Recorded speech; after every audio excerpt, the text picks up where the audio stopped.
Waalaikumsalam warahmatullahi wabarakatuh. Alhamdulillah wassalatu wassalamu ala rasulillah amma ba'du. Alhamdulillah segala puji dan syukur mari kita panjatkan kehadirat Allah subhanahu wa ta'ala. Salawat serta salam mari juga sama-sama kita sampaikan ke hadirat Nabi kita Nabi Muhammad sallallahu alaihi wa alihi wasallam.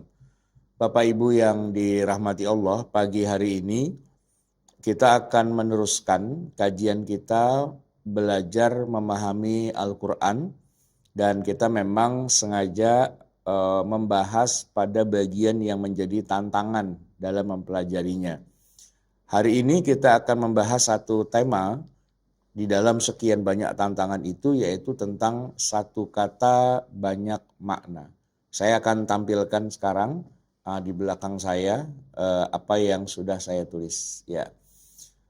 Memahami Al-Quran dan tantangannya, satu kata banyak makna. Saya akan masuk saja langsung ke daftar isinya ya. Di dalam daftar isinya ada mukadimah, ada pengertian, dan ada contoh-contohnya langsung. Nanti ada banyak kata dalam Al-Quran yang punya banyak makna, yang itu menjadi tantangan tersendiri bagi kita untuk bisa memahaminya. Baik, salah satu hal yang membuat Al-Quran jadi unik karena sering menggunakan kata atau istilah tertentu dengan makna yang berbeda-beda. Satu kata tapi maknanya bisa beda-beda. Di satu ayat dan surat tertentu bermakna A. Namun kata yang sama berubah maknanya di ayat dan surat yang lain menjadi B, C, D, E, dan seterusnya. Semua tergantung dari konteks dan hal-hal lainnya, sehingga kita sulit untuk mendapatkan konsistensi makna suatu kata. Susah untuk mendapatkan konsistensinya. Sebagai contoh, ya ini sekedar contoh, nanti kita akan masuk kepada contoh yang lebih dalam lagi, tapi sekedar contoh saja. Kita sebut misalnya istilah sholat. Kalau kita lakukan pencarian memakai komputer, kita akan mendapatkan tidak kurang dari 60 kali kata sholat itu muncul dalam Al-Quran. 60 kali pakai teks bahasa Arab. Tapi kalau kita telusuri satu persatu, ternyata belum tentu semuanya itu punya makna yang sama, yaitu sholat kayak kita kenal, berdiri, ruku, sujud, dan sebagainya. Sebagian kata sholat ternyata punya makna yang sangat jauh berbeda dari makna aslinya. Dan ketika makna sholat itu memang sholat ritual seperti yang kita kenal, itu pun tidak selalu maksudnya sholat 5 waktu. Kadang yang dimaksud adalah sholat ya yang lain, sholat sunnah dan sebagainya. Nah, semua itu kemudian dituliskan menjadi sebuah cabang ilmu yang merupakan bagian dari rumpun ilmu Al-Quran dengan istilah yang hampir disepakati oleh para ulama sepanjang zaman. Istilahnya adalah ilmu al-wujuh wan nadhair. Al-wujuh wan nadhair. Ilmu yang membahas tentang satu kata bisa punya banyak makna, dan nanti kebalikannya. Satu makna bisa punya banyak kata untuk mengungkapkannya. Begitu. Oke, kita langsung masuk saja kepada pengertian apa itu yang dimaksud dengan al-wujuh wan nadhair. Al-wujuh wan nadhair adalah salah satu cabang di antara sekian banyak cabang ilmu Al-Quran. Terdiri dari gabungan dua kata, yaitu wujuh dan nadhair. Maka sering disebut bareng al-wujuh wan nadhair.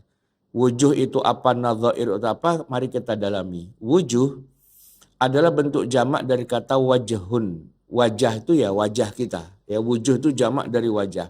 Sesuatu yang menjadi tujuan atau yang dimaksudkan. Sebagaimana kalau kita bicara inni wajjahtu wajhiya, sungguhnya aku hadapkan wajahku, ya. Nah, tapi Al-Imam Az-Zarkashi menyebutkan definisinya secara lengkap apa yang dimaksudkan al-wujuh, al-lafdhu al-mushtarak. Kata yang mushtarak, yang saya nggak ketemu ya padan kata bahasa Indonesia, tapi yang digunakan bersama-sama. Nah, satu kata digunakan bersama-sama untuk banyak makna yang lain. Alladzi yusta'malu fi iddati ma'anin kalafzil ummah. Nah, satu kata yang digunakan dalam banyak makna seperti kata umat. Ya, umat itu satu kata. Nanti dia punya dia bisa mewakili berbagai macam makna yang berbeda, tapi cara nyebutnya cuma sama, umat, umat, umat, tapi maknanya beda-beda. Ya, maksudnya satu kata di dalam Al-Quran seringkali punya banyak tujuan dan maksud yang berbeda. Di satu ayat, sebuah kata yang sama digunakan bisa untuk sesuatu yang bermakna A, di ayat yang lain maknanya berubah menjadi B, C, D, E, dan seterusnya. Nah, itu kan contohnya dari Az-Zarkashi itu umat ya.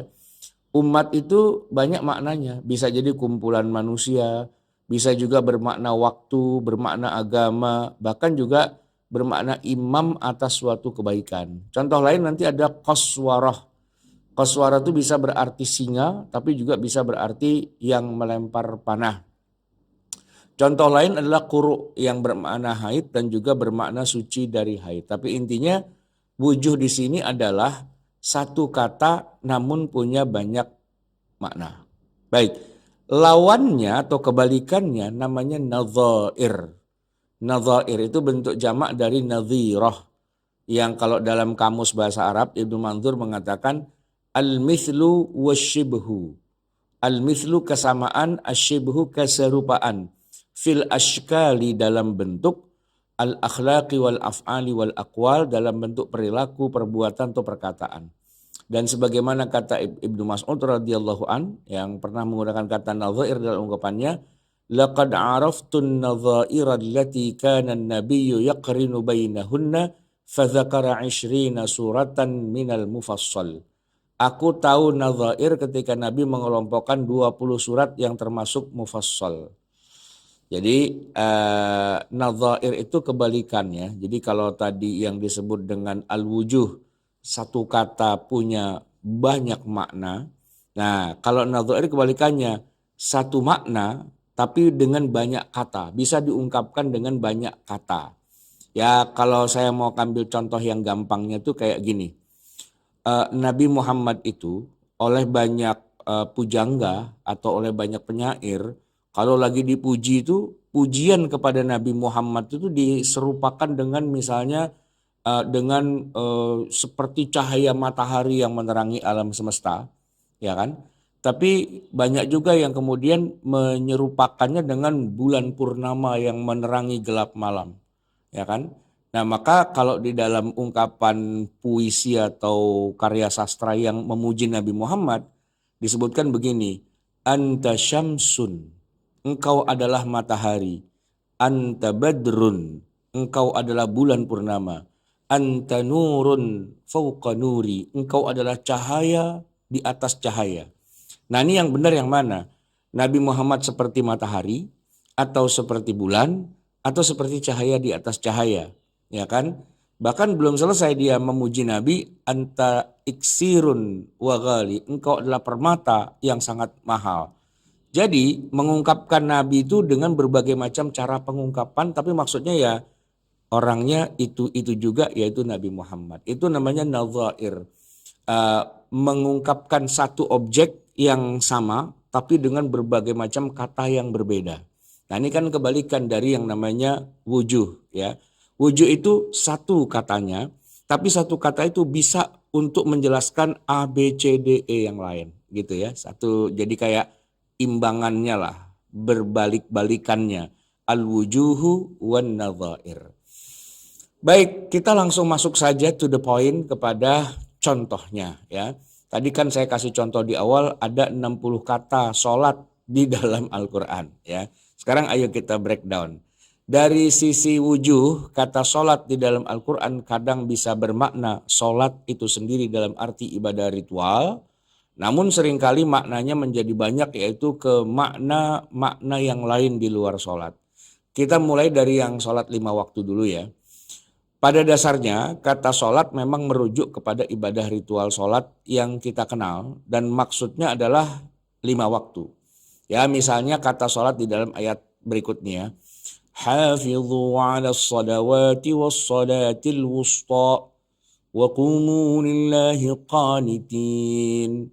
Peliharalah segala sholatmu dan peliharalah sholat wusta. Nah, ketika dibilang peliharalah segala sholatmu, nah sholat yang dimaksud di situ adalah sholat zuhur, asar, maghrib, isya, subuh. Sholat 5 waktu. Nah, sedangkan sholat tarawih, sholat tahajud, sholat duha, qobliyah, ba'diyah, dan yang lain-lain nggak masuk dalam kategori kata ini. Ya, kata ini hafidhu ala sholawati, ini maksudnya adalah sholat 5 waktu. Nah, kadang-kadang ada juga sholat itu maksudnya bukan sholat 5 waktu yang kita kenal zuhur, asar, maghrib, isya, tapi sholat Jumat. Ya, ada kalanya sholat yang dimaksud dalam suatu ayat maksudnya adalah jenis sholat tertentu dan bukan sholat 5 waktu. Ya, sholat Jumat bagian dari 5 waktu tapi namanya sudah bukan zuhur lagi, namanya Jumat. Nah, itu ketika kita baca ayatnya, ya ayyuhalladzina amanu idza nudiya lis-shalah. Wahai orang beriman, kalau kamu dipanggil untuk sholat mi yaumil jumu'ah, pada hari Jumat, fas'au ila dzikrillah, maka segeralah mendatangi zikrullah, wa dzarul bai', dan tinggalkan jual beli. Nah, itu orang memahaminya bahwa sholat yang dimaksud ini adalah sholat Jumat karena ada konsiderannya. Apa? Ya, Allah menyebutkan idza nudiya lis-sholati min yaumil jumu'ah. Dikhususkan hanya yang hari Jumat. Nah, itu maksudnya adalah sholat Jumat. Jadi beda ketika Allah menyebutkan hafidhu ala sholawat dengan ketika idza nudiya lis-shalah. Sama-sama sholatnya, yang satu sholat 5 waktu, yang satu sholat Jumat, tanpa harus menyebut kata-kata 5 waktu atau sholat Jumat. Enggak begitu di dalam Al-Qur'annya. Tapi dia terkandung makna di situ, bisa dilihat umumnya dari konteksnya. Baik jamaah sekalian, lalu ada juga sholat jenazah. Ya, di dalam Al-Quran ada ayatnya, wala tusalli ala ahadin minhum mata abada.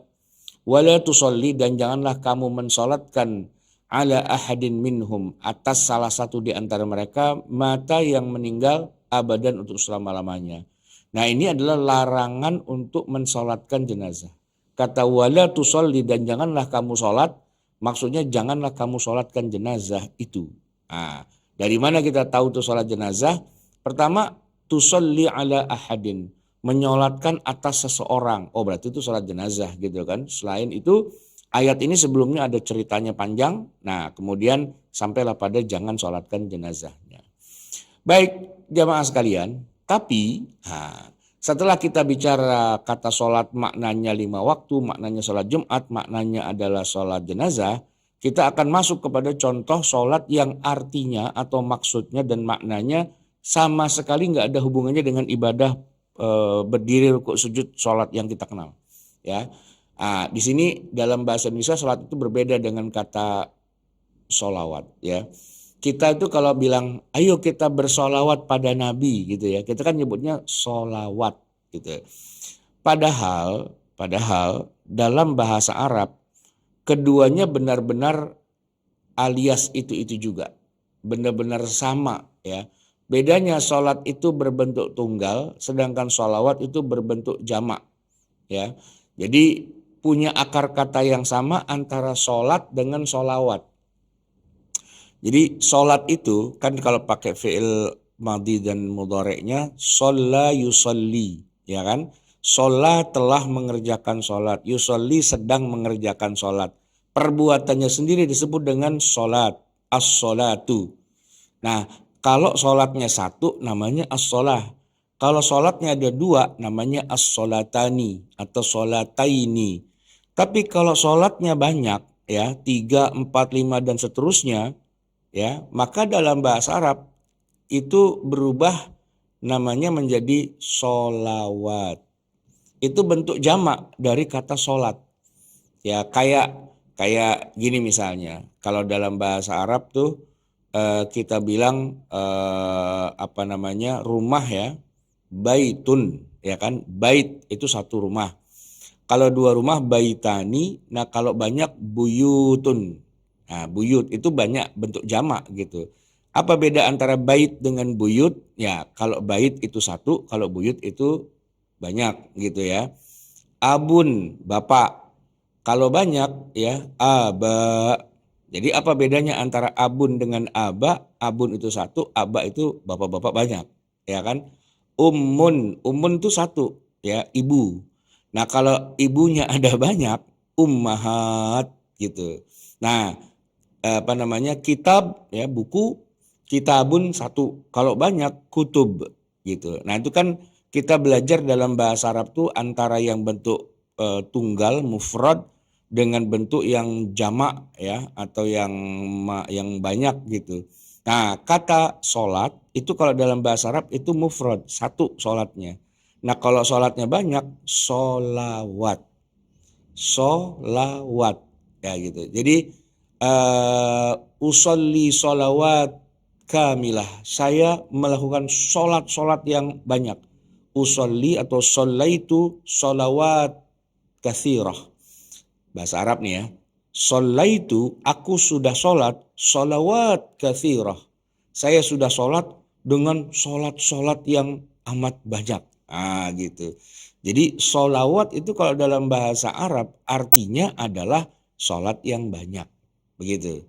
Nah cuman kalau dalam bahasa Indonesia kita sudah mengartikan yang namanya sholawat itu kita bicara Allahumma sholli wa sallim wa barik ala Muhammad. Nah itu jadi sebuah istilah tersendiri. Padahal kalau dalam bahasa Arab enggak. Ya dalam bahasa Arab namanya sholawat itu artinya adalah sholat yang banyak. Oke ya. Namun yang paling populer dari kata sholat adalah ibadah ritual yang dimulai dengan takbir diakhiri dengan salam. Namun ketika kita baca ayat ke-56 dari surat Al-Ahzab barulah kita bingung. Bingung nih di sini. Kenapa? Karena ada begini ayatnya. Innallaha, sesungguhnya Allah, wa malaikatahu, dan para malaikatnya, yusalluna, salat. Nah, ala nabi, kepada nabi. Kebayang nih, jamaah sekalian yang dirahmati Allah. Bagaimana mungkin Allah subhanahu wa ta'ala itu sholat kepada Nabi Muhammad? Bukankah Allah subhanahu wa ta'ala itu Tuhan? Kok bisa sampai sholat kepada makhluk ciptaannya sendiri? Innallaha wa malaikatahu. Bahkan bukan cuma Allah yang sholat kepada Nabi. Yang sholat kepada Nabi juga para malaikatnya Allah. Bayangin, Allah sholat kepada Nabi, malaikat-malaikat yang banyak itu juga sholat kepada Nabi. Ini berarti berantakan nih maknanya, ya kan? Maka kata sholat dalam ayat ini haram diterjemahkan sebagai sholat yang sifatnya peribadatan. Tapi maksudnya adalah memberi rahmah, memberi kasih sayang. Ya, maksudnya kalau dibilang Allah sholat kepada Nabi, Allah itu memberi kasih sayangnya kepada Nabi Muhammad. Gitu. Innallaha yusalli ala nabi. Sesungguhnya Allah memberi kasih sayang dan memberi rahmatnya kepada Nabi Muhammad. Bukan Allah itu ruku, sujud, tidak duduk di antara dua sujud menghadap Nabi Muhammad. Bukan begitu. Walaupun coba perhatikan teks ayatnya, ya kan? Innallaha, sesungguhnya Allah, yusalluna ala nabi. Allah sholat kepada Nabi, ya kan? Dan tidak bisa juga diartikan sholawat, enggak. Masa Allah bicara sama Nabi Muhammad, Allahumma sholli wa sallim ala Muhammad, enggak juga, ya kan? Allah itu ya sholat kepada Nabi Muhammad, tapi maksudnya bukan ruku, bukan sujud, bukan menyembah Nabi Muhammad, tapi maksudnya adalah memberikan tadi rahmatnya dan kasih sayangnya. Nah, sedangkan para malaikat, ya mereka kan disebut juga innallaha wa malaikatahu yusalluna. Para malaikat itu sholat kepada Nabi. Nah, kalau yang melakukannya malaikat, ya kan, dan ditujukan kepada Nabi, maka maknanya berubah menjadi memintakan ampunan. Tidak boleh diterjemahkan bahwa para malaikat melakukan sholat kepada Nabi Muhammad dalam arti malaikat ruku, sujud, menyembah Nabi Muhammad, nggak boleh, ya kan? Memang ada ya kalau di zaman Nabi Adam itu kan begitu Nabi Adam diciptakan oleh Allah, malaikat kan pada disuruh sujud ya, tapi kan sujudnya juga bukan sujud menyembah, sujud di situ adalah sujud penghormatan gitu ya. Tapi ini ayat bukan sujud. Ayat ini bilang sholat. Allah itu sholat kepada Nabi. Para malaikat itu sholat kepada Nabi. Kalau kita terjemahkan atau kita ambil kesimpulan yang keliru, kalau gitu kita juga nyembah Nabi Muhammad juga dah gitu ya. Nah kan keliru dan salah kaprah gitu. Tapi itu kata Al-Quran. Iya sih kata Al-Quran, tapi maksudnya Al-Quran bilang begitu bukan itu. Karena kata sholat punya banyak makna. Kalau yang melakukannya Allah berarti Allah sholat pada Nabi Muhammad maksudnya Allah memberikan kasih sayang. Allah memberikan rahmat kepada Nabi Muhammad. Kalau malaikat gimana? Ya malaikat juga tidak menyembah Nabi Muhammad. Kalau dibilang malaikat itu sholat kepada Nabi Muhammad, maksudnya malaikat itu mendoakan, memintakan ampunan buat Nabi Muhammad Shallallahu Alaihi Wasallam. Lalu bagaimana dengan kita? Kan ayatnya bunyi, Ya ayyuhalladzina amanu sallu alaihi wasallimu taslima. Sallu alaihi. Wahai orang-orang beriman, sholatlah kamu kepada Nabi Muhammad. Sholatlah kamu. Nah itu kan agak ribet kan. Nah tapi dijelaskan. Ini penjelasannya datang dari Nabi ya. Begini.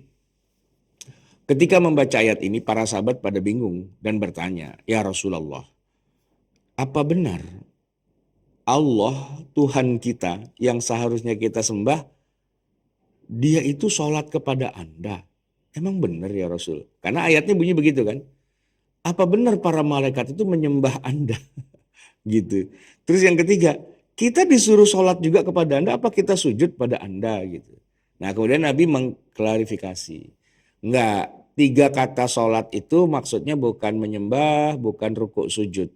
Kalau Allah yang melakukan sholat pada Nabi Muhammad, Allah memberikan rahmat dan kasih sayangnya. Kalau malaikat memintakan ampunan. Nah kalau Anda, kita semua, umatnya Nabi Muhammad disuruh sholat kepada Nabi Muhammad, maksudnya disuruh mengucapkan lafaz Allahumma sholli wa sallim ala Muhammad.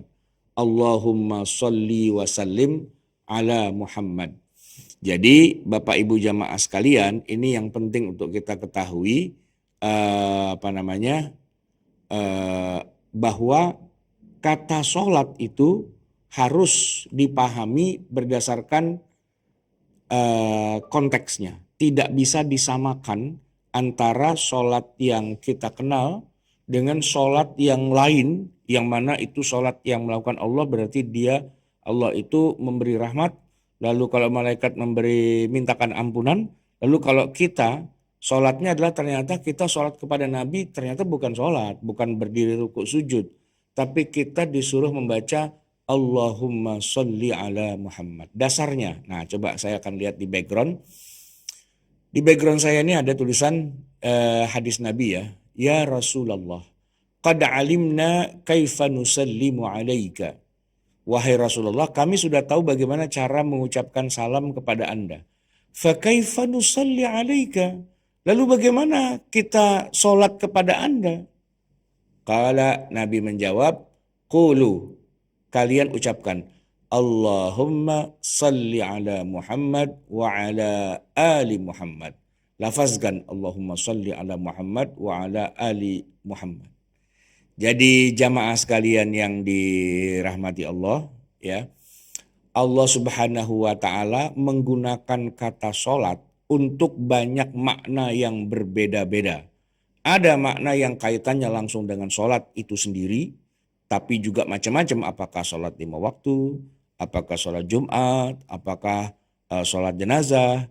Tapi banyak juga kata sholat ini yang maksudnya bukan ibadah, tapi memberi rahmat, memohonkan ampunan, dan juga mengucapkan kata-kata Allahumma sholli ala Muhammad. Nah, untuk itu kita orang Indonesia, ya, untuk membedakannya kita pakai yang bentuk jamaknya, sholawat.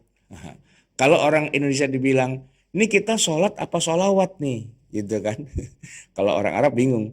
Ya sholat sama sholawat sama. Sholat itu satu, sholawat itu banyak. Gitu kan. Nah tapi kalau kita udah bilang sholawat, oh berarti Allahumma sholli ala Muhammad. Maka ada istilah sholawatan. Sholawatan tuh kalau secara bahasa artinya ia mengerjakan banyak sholat. Tapi kalau mau yang benernya ya, as-salatu ala nabi. Nah, kalau dibilang as-salatu ala nabi berarti baca sholawat. Bukan melakukan tindakan rukuk sujud kepada Nabi Muhammad. Baik, itu contohnya ya untuk kata sholat. Masih banyak nih makna kata sholat juga yang lain. Misalnya mendoakan. Nah, ini yang menarik nih. Ada dalam Al-Quran disebutkan begini nih ayatnya. Khudh min amwalihim sadaqatan tutahhiruhum wa tuzakkihim biha wa salli alaihim. Nah, di bagian akhirnya nih ya. Wa salli alaihim. Saya kasih tanda. Wa salli alaihim. Wa salli alaihim itu artinya dan sholatilah dia. Kan kalau sholat jenazah kan wala tusalli ala ahadim minhum. Janganlah kamu sholati jenazahnya. Nah, ini menarik nih. Allah berfirman kepada Nabi Muhammad, kebalikannya sekarang ya. Khudh, wahai Muhammad, ambillah min amwalihim dari harta mereka, harta orang kaya yang terkena kewajiban zakat, sadaqatan, sodakoh. Sodakoh itu maksudnya zakat. Tutahhiruhum, kamu mensucikan orangnya. Wa tuzakkihim, dan kamu membersihkan orangnya dari dosa-dosa, ya kan? Dengan cara harta zakatnya diambil, itu berarti kamu mensucikan orangnya dari dosa, membersihkan orangnya dari dosa. Nah, setelah itu kata Allah ya kepada Nabi Muhammad, wa sholli alaihim, dan sholatilah dia. Sholatilah dia. Apa dianya mati? Enggak, orangnya hidup. Nah, kok orang hidup disolatin? Bukan. Wa sholli alaihim itu artinya bukan sholatkanlah dia, ya, tapi berdoalah atau doakanlah orang itu. Nah, itulah yang kita kenal sekarang dengan akad ya. Kalau ada orang bayar zakat kepada amil, mengatakan saya terima pembayaran zakat Anda. Nah, di situ ada perintahnya washolli alaihim, dan doakan dia. Semoga Anda diberkahi Allah, semoga Anda begini, semoga Anda begitu begini begitu, ya kan? Itu kan doa, itu perintah. Nah, awalnya tuh Nabi Muhammad adalah petugas zakat sebenarnya. Karena memang aslinya zakat itu disetor kepada Nabi, bukan kepada, istilahnya bukan kepada amil. Amil itu adalah orang yang ditunjuk oleh Nabi untuk mewakili perpanjangan tangan beliau, ya kan? Nah, karena Nabi yang menjadi petugas paling asli, Allah memerintahkan pada Nabi Muhammad untuk mengambil harta zakat dari orang-orang yang kaya. Maka perintah Allah juga kepada Nabi Muhammad, kalau udah kamu ambil hartanya, doakan. Doakan mereka biar mereka berkah, dapat rezeki dan sebagainya ya. Dan doakanlah mereka. Nah, kata dan doakanlah itu dalam bahasa Arabnya di dalam Al-Quran, wa sholli alaihim, dan sholatilah mereka. Kalau diterjemahkan secara harfiah, wa sholli alaihim, dan sholatkanlah mereka. Cuman kita paham ya bahwa itu maksudnya Nabi bukan disuruh nyolatin jenazah orang itu, habis diambil hartanya terus digedik mati terus disolatin jenazahnya, bukan begitu. Ya kan, diambil hartanya sebagai zakat dan didoakan. Tapi dalam bahasa Arab atau dalam Al-Quran bunyinya bukan wad'uhum gitu, dan berdoalah wad'uhu lahu gitu, enggak, wasolli alaihim. Nah gitu. Baik jemaah sekalian, masih juga dalam kata-kata sholat kadang-kadang artinya adalah malah membaca Al-Quran. Kata sholat juga bisa bermakna membaca Al-Quran atau melafazkan bait-bait doa sebagaimana yang termuat di dalam ayat ini. Wala tajhar bisolatika. Saya potong pendek aja ya. Dan janganlah kamu menjaharkan sholatmu. Kan gitu ya kalau dalam bahasa aslinya, bahasa Arabnya. Wala tajhar, dan janganlah kamu menjaharkan. Membaca dengan suara keras. Bisolatika, dengan sholatmu pastinya, ya kan? Kalau secara harfiahnya begitu. Tapi kata Al-Imam Asy-Syaukani, ulama ahli tafsir, dalam karyanya Fathul Qadir, menyebutkan ada dua tafsir dalam ayat ini. Tafsir yang pertama, yang dimaksud dengan sholat di sini bukan sholat ritual, melainkan maksudnya bacaan Al-Quran. Ini adalah pendapat Ibnu Abbas radhiyallahu anhu. Jadi makna ayat ini Bukan janganlah kamu keraskan bacaanmu dalam sholat. Bukan. Janganlah kamu keraskan bacaan Qur'anmu. Kalau baca Quran, jangan teriak-teriak, jangan keras-keras. Wala tajhar bisolatika. Jangan keras-keras baca Qur'annya. Nah, tafsiran yang kedua menyebutkan bahwa maksud sholat di ayat itu adalah doa. Inilah pendapat dari Aisyah. Tadi kalau kata Ibnu Abbas, sholat itu artinya baca Quran. Kalau kata Aisyah, sholat di ayat itu artinya doa. Ya, kalau kita mau pakai dua-duanya nggak apa-apa. Jadi artinya adalah wala tajhar bisolatika, janganlah kamu mengeraskan bacaan Qur'anmu. Maksudnya baca Quran jangan teriak-teriak gitu. Kalau versinya Ibnu Abbas. Kalau versinya Ibunda Mukminin Aisyah radhiyallahu anha itu bukan baca Quran, itu adalah baca doa. Wala tajhar bisolatika, dan janganlah kamu teriak-teriak ketika kamu berdoa. Ya Allah, kasih apa saya rezeki gitu. Itu nggak boleh gitu ya. Atau baca Al-Quran, Bismillahirrahmanirrahim gitu. Teriak-teriak gitu kan nggak boleh gitu. Wala tajhar bisolatika ay wala tajhar biqiraatil Quran wala tajhar bidu'aika begitu. Baik. Nah, ini yang parah nih jamaah sekalian. Ternyata kata sholat di dalam Al-Quran juga punya makna yang lain. Salah satunya adalah bermakna tempat ibadahnya orang Yahudi. Al-Quran itu menyebut tempat ibadahnya orang Yahudi dengan kata sholat. Kan kacau nih Pak. Ini kita ada di dalam ayat nih, kita baca. Ya, ini suratnya ada di dalam surat Al-Hajj ayat 40. Saya bacakan. ولولا دفع الله الناس بعضهم ببعض لهدمت صوامع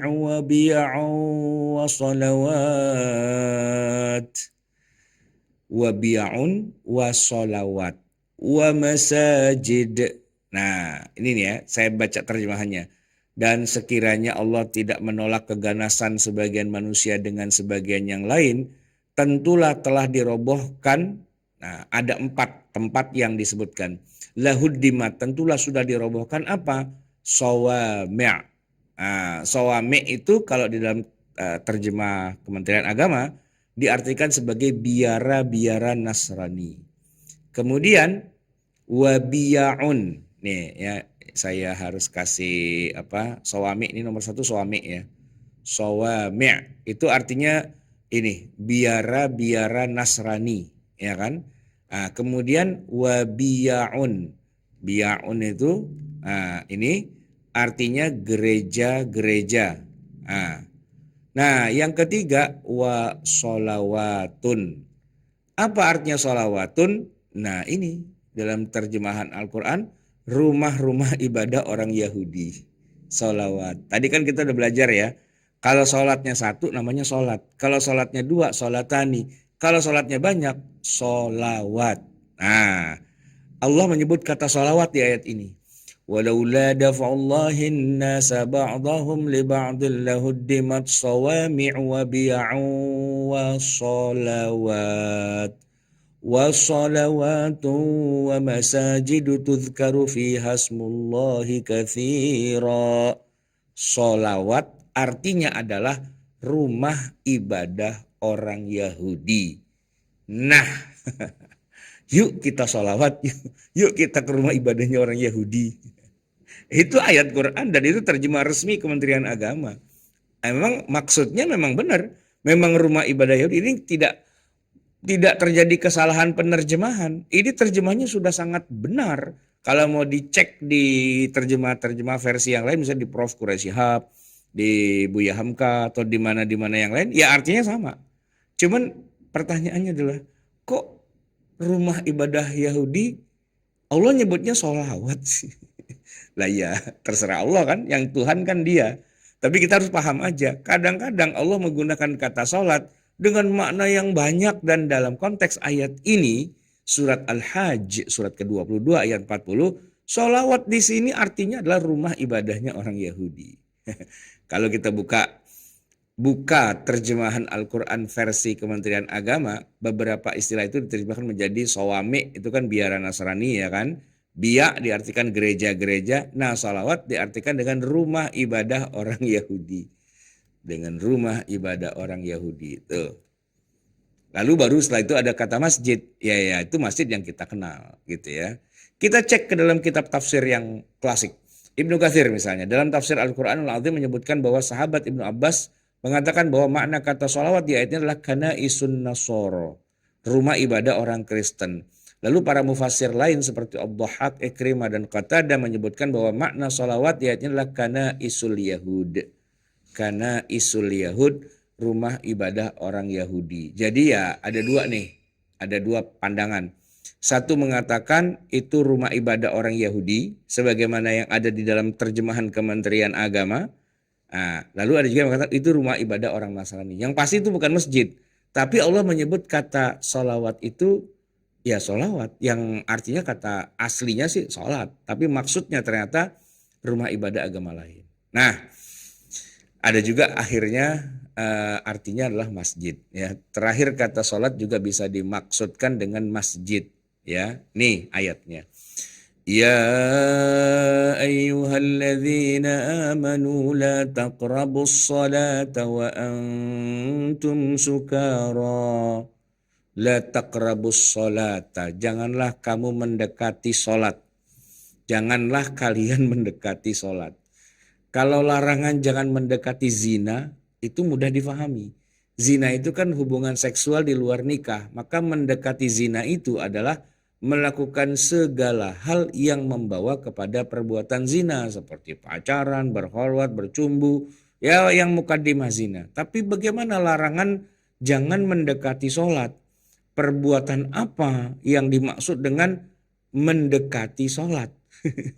kan kalau zina ketahuan. Nih orang pacaran, orang apa itu kan mendekati zina. Tapi kalau mendekati sholat maksudnya apa? Nggak boleh ada orang sholat didekati gitu. Bukan. Nah, jawabannya di tafsir Al-Qurtubi. Al-Imam Al-Qurtubi dalam kitab tafsirnya Al-Jami' li Ahkamil Quran menuliskan menurut Asy-Syafi'i bahwa yang dimaksud jangan mendekati sholat adalah jangan mendekati makanus sholah atau mawadhi'us sholah, tempat-tempat sholat. Ya maksudnya tidak lain adalah masjid. Kalau kamu lagi mabok, kamu nggak boleh ke masjid. Nah gitu. Jadi makna ayat ini bahwa orang yang mabuk dilarang masuk ke masjid. Ternyata kata sholat yang dimaksud di sini adalah tempat sholat alias masjid. Ada berapa ternyata sholat itu kok maknanya beda-beda. Sampai J. A, B, C, D, E, F, G, H, I, J. 10 kata sholat dengan makna yang berbeda-beda di dalam Al-Quran. Maka tantangan terbesarnya dalam memahami Al-Quran, kita harus tahu konteksnya. Konteksnya. Ketika Allah menggunakan kata sholat di ayat ini, konteksnya apa? Dan bisa jadi maksudnya bukan sholat yang kita kenal. Tapi maksudnya lain lagi gitu ya. Nah, maka itu menjadi sebuah tantangan untuk memahami Al-Quran. Al-Quran itu bukan sekedar ayatnya ditranslate gitu. Ayatnya diterjemahkan lalu terjemahannya kita baca, enggak gitu. Jadi memahami Al-Quran bukan sekedar membaca terjemah. Apalagi sok nerjemahin. Nah itu yang bisa membuat kita kepada kekeliruan besar dalam memahami Al-Quran. Ya kan? Jadi tantangan kepada kita itu bukan menerjemahkan. Bukan. Karena Quran kalau baru sekedar diterjemah secara harfiah, secara kamus, secara bahasa ke bahasa, ya terjemahannya tidak seperti yang dimaksud oleh Allah, begitu. Terjemahannya lain lagi, ya kan? Nah, maka itu perlu kita belajar ilmu Al-Quran yang benar, ya kan? Khususnya belajar tafsir yang deep, yang mendalam. Tadi saya kasih contoh, tiba-tiba ada penjelasan dari Ibnu Katsir begini, dari penjelasan dari Al-Qurtubi begini, kata Ibnu Abbas begini, kata Aisyah begini. Nah, mereka semua itulah pakar-pakar Al-Qur'an.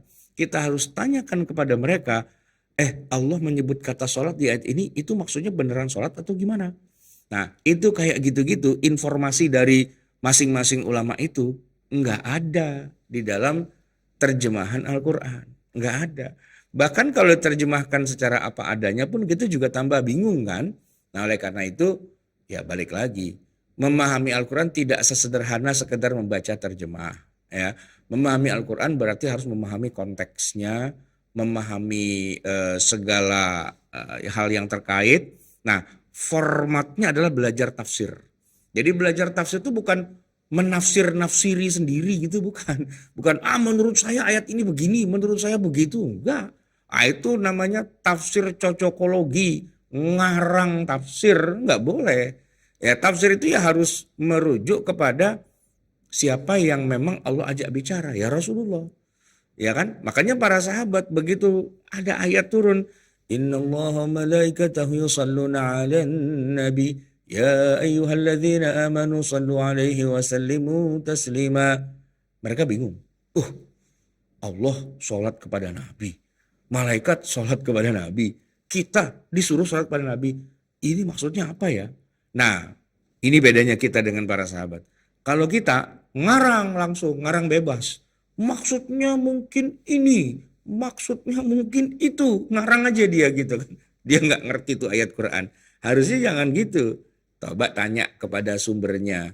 Ini kan ayat Quran sumbernya dari Nabi. Ya tanyalah kepada Nabi. Ya Rasul, itu maksudnya gimana? Nanti Nabi menjelaskan. Nah, penjelasan Nabi itu, itulah tafsir. Jadi tafsir itu bukan menafsiri, bukan mengarang bebas. Enggak. Bertanya kepada Rasulullah. Itu ada ilmunya. Nah, ilmu tafsir itu pada dasarnya penjelasan-penjelasan Nabi terhadap satu ayat. Ya kan? Yang kadang-kadang ya Allah sih yang namanya Tuhan ya. Terserah dia mau ngomong apa gitu kan. Nah, kita punya tugas bagaimana memahami apa yang Allah bicarakan. Nanyanya ke siapa? Secara ofisial ya nanyanya kepada Nabi Muhammad. Karena kepada beliau itulah ayat Quran diturunkan. Ya kan? Dan Nabi Muhammad nggak mungkin bohong. Atau nggak mungkin dusta. Atau nggak mungkin menutup-nutupi. Karena dialah sumber, satu-satunya sumber yang terpercaya. Yang mengerti Al-Quran. Yang memang diajak ngomong langsung oleh Allah. Kok malah ngarang. Kok malah nanya orang lain. Kok nanya sama orang kafir. Artinya ayat ini gimana ya pir gitu. Masa nanyanya sama orang kafir kan nggak bener. Masa nanyanya sama orientalis yang nggak pernah belajar agama Islam? Ya enggak lah. Nanya Al-Quran itu ya kepada Rasulullah. Kemudian kepada muridnya Rasulullah ya para sahabat. Kepada muridnya sahabat ya kepada tabi'in. Pada tabi'ut tabi'in dan sebagainya. Itu jalurnya gitu kan. Nah maka belajar tafsir itu adalah belajar penjelasan Al-Quran yang officially. Yang resmi. Bukan yang hasil ngarang gitu. Nah kebanyakan orang hari ini tuh ngarang. Dia jadi ustadz. Lalu dia ceramah tentang Al-Quran. Dia bacain ayatnya, setelah itu dia ngarang sendiri aja. Mungkin maksudnya gini kali. Mungkin maksudnya gitu kali. Ngarang aja gitu kan. Itu berarti tuh hasil dia berkreasi gitu. Padahal enggak. Tanyakan kepada Rasulullah gitu. Nah di mana sumber informasi untuk menanyakannya?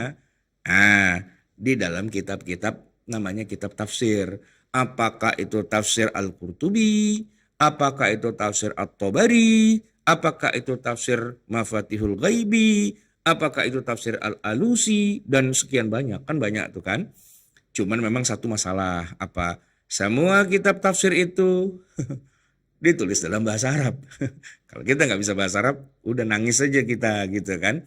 Nah oleh karena itu orang-orang kayak Buya Hamka mencoba ya, beliau kan pakar tafsir juga, menulislah tafsir dalam bahasa Indonesia. Nah bacalah kitab tafsirnya Buya Hamka itu. Prof. Quraisy Shihab, beliau pakar tafsir juga, orang Indonesia, nulislah tafsir dalam bahasa Indonesia. Ya bacalah gitu. Ya kan kalau kita nggak bisa baca tafsir yang berbahasa Arab diterjemahkan ke bahasa Indonesia, tapi yang terjemahin nggak ngerti juga kan kacau ya. Ya bacalah tafsir-tafsir yang sudah dalam bahasa Indonesia yang ditulis oleh pakar tafsir juga. Nah nanti di dalam kitabnya itu akan ketemu tuh penjelasan-penjelasan dari Nabi, penjelasan dari para sahabat, penjelasan dari para tabi'in gitu. Jangan jelasin ayat Quran nggak pakai rujukan, ngarang sendiri. Nah itu yang tidak boleh. Baik jamaah sekalian yang dirahmati Allah, kita baru ngambil contoh satu kata sholat ya. Nah sekarang kita masuk kepada kata yang kedua, contoh kata zakat.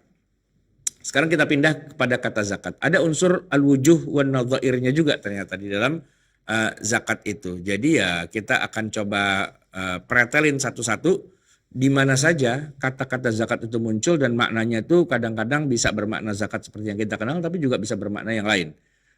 Pertama, kadang Allah menggunakan istilah zakat atau akar katanya namun dengan makna yang justru tidak mengacu kepada zakat itu sendiri. Dan dari sisi nadhair, seringkali zakat itu diwakili dengan kata-kata yang lain yang bukan zakat.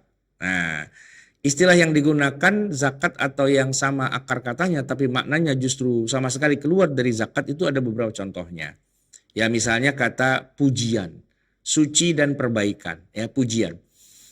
Kadang, nomor satu ya pujian, kadang makna zakat yang dimaksud bukan memberi bantuan kepada fakir miskin. Melainkan maksudnya adalah memuji diri sendiri. Seperti pada ayat berikut. Fala tuzakku anfusakum. Fala tuzakku. Janganlah kamu berzakat kepada dirimu. Itu kalau secara harfiah. Karena memang kata zakayu zaki. Ya kan? Nah, kalau kita artikan zakayu zaki berzakat. Ya maka ayat ini jadi terjemahan jadi kacau. Fala tuzakku anfusakum. Janganlah kamu berzakat pada dirimu. Pak itu kalau diterjemahkan secara harfiah gitu kan. Tapi tuzakku di sini ya kan tazkiyah itu artinya atau yang maksudnya bukan zakat dalam arti memberi uang. Tuzakku ya dari kata tazkiyah. Tazkiyah itu memberi rekomendasi, memberikan semacam ya katakanlah pujian ya atau semacam kayak jaminan gitu. Kayak misalnya gini. Kita mau daftar di satu tempat gitu kan, harus dapat rekomendasi dari siapa orang yang kita kenal. Pak Ustadz minta rekomendasinya dong, saya mau belajar ngaji nih sama siapa minta rekomendasi gitu kan. Nah itu kan tazkiyah. Nah itu artinya rekomendasi. Nah tazkiyah itu juga bisa berarti memuji ya kan. Yuzaki, dia memuji. Maka Allah melarang orang memuji-muji dirinya sendiri. Fala tuzakku anfusakum. Oh saya ini orangnya dermawan loh. Oh saya ini orangnya baik loh. Saya ini orangnya sama orang tuh selalu berbagi loh. Saya ini. Kayak itu loh, kayak apa calon-calon pejabat yang lagi pada mau kampanye kan semua memuji diri sendiri kan. Nah, fala tuzakku anfusakum. Jangan kamu sok memuji-muji dirimu sendiri tapi bukan artinya dan janganlah kamu bayar zakat pada dirimu ya. Kemudian, nah zakat tuh artinya juga bisa berarti suci, ya kan? Sebagaimana dalam Al-Quran disebutkan, qad aflaha man zakkaha. Beruntunglah orang yang zakkaha, yang berzakat, bukan, yang mensucikannya, ya kan? Qad aflaha man tazakka. Beruntunglah orang yang mensucikannya, gitu. Nah, kadang-kadang zakat tuh juga bisa bermakna perbaikan, ya. Ini ayatnya kata-katanya pas dengan kata zakat banget nih, surat Al-Kahfi. فَأَرَدْنَا أَنْ يُبْدِلَهُمَا رَبُّهُمَا خَيْرًا مِنْهُ زَكَاةً. Nah, minhu zakatan. Zakat itu ternyata artinya perbaikan. Dan kami menghendaki supaya Tuhan mereka mengganti bagi mereka dengan anak lain yang lebih baik sebagai zakatan, sebagai perbaikan. Ini kan cerita tentang Nabi Khidir ketemu dengan Nabi Musa alaihi salam. Lalu mereka berdua berjalan ketemu dengan anak kecil dibunuh sama Nabi Khidir, ya kan? Dibunuh. Nabi Musa nggak percaya. Anak orang itu main bunuh-bunuh aja gitu kan. Lalu dijelaskanlah sama Nabi Khidir, ini adalah perintah dari Allah. Kenapa anak itu dibunuh? Karena kalau anak itu nanti besar, dia akan menjadi orang jahat, akan menjadi orang yang merugikan orang tua dan sebagainya. Maka Allah seperti sengaja ya memerintahkan makhluk-makhluknya, hambanya dalam hal ini Nabi Khidir secara khusus ya untuk membunuh anak itu. Nah, apa hikmah dibalik anak itu dibunuh, ya kan? Ini yang dikatakan Nabi Khidir. Maka kami menghendaki supaya Tuhan mereka mengganti bagi mereka dengan anak yang lain. Khairan minhu, yang lebih baik. Dalam rangka apa? Zakatan demi perbaikan. Bapak Ibu sekalian, ada orang yang istilahnya apa namanya, kehilangan ya keturunan sejak anak itu masih dalam kandungan, atau sudah lahir tapi meninggal, atau sudah lahir dan hidup tapi masih kecil balita gitu meninggal gitu ya, dan sebagainya. Nah, urusan meninggalkan itu rahasia Allah. Tapi hikmah yang bisa kita ambil adalah jangan-jangan memang Allah akan memberi ganti yang lain gitu. Yang anak meninggal itu ya sudahlah, ya kan, terima saja. Lalu Allah ternyata hikmahnya di balik itu akan menggantinya dengan adiknya yang berikutnya, yang mana adiknya itu akan jauh lebih baik daripada abangnya gitu. Boleh jadi itu ya. Nah, lepas dari cerita itu, ayatnya berbunyi zakatan, artinya perbaikan. Nah, gitu. Nah, jamaah sekalian, sekarang kita balik yang nadzairnya. Ya, banyak lafaz untuk zakat. Ya, jadi zakatnya satu itu aja zakat, tapi Al-Qur'an datang dengan berbagai macam ungkapan yang maknanya ternyata adalah zakat. Ya, contohnya ya, kata infak. Contohnya kata sedekah, ya kan, dan juga contohnya adalah kewajiban. Baik. Ini ayat bicara tentang infak sebenarnya, Pak. Ya, bunyinya begini.